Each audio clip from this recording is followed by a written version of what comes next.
వాళ్ళు పోలీసులు ఇన్వెస్టిగేట్ చేసినప్పుడు ఈ అమ్మాయి నేను సో అండ్ సో టైంలో పెళ్లి అడిగాను, సో అండ్ సో టైంలో అని చెప్పినటువంటి సందర్భంలో కలిసినట్టు లేదు అక్కడ వాళ్ళకి.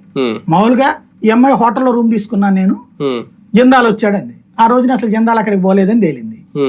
ఈ అమ్మాయి పేరుతో రూమ్ బుక్ అయింది. ఈ అమ్మాయి పేరుతో రూమ్ బుక్ అయ్యి జిందాల్ అక్కడికి వెళ్ళాడని ఎట్ట తెలుస్తుంది? ఇట్లాంటి చాలా సచ్చినాయి అక్కడ. అంటే తప్పుడు రకరకాల ఎవిడెన్స్ సృష్టించుకునే ప్రయత్నం చేసింది. మెయిన్ ఏంటంటే పాపులారిటీ చెడగొట్టడం.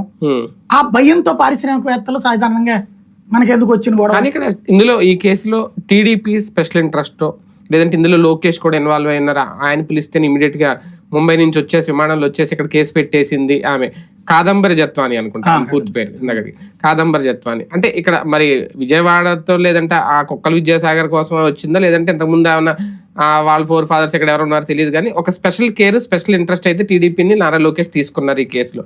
వేరే ఏమన్నా ప్రయోజనం కోరుకుంటుంది ఇందులో తెలుగుదేశం పార్టీ?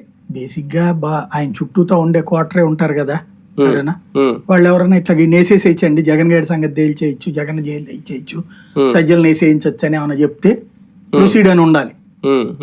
ఐఏఎస్ IPS కొట్టేయచ్చు మనం అనేది. అంతే తప్పించి అందులో నాకేదో పెద్ద బీభత్సమైన ఇష్యూ ఉందనిపించలేదు. బేసిక్ గా ఫస్ట్ జిందాల్ టార్గెట్ అని తెలుసో తెలియదు నాకు అర్థం కాదు. అదే కదా ఒకళ్ళు విద్యాసాగర్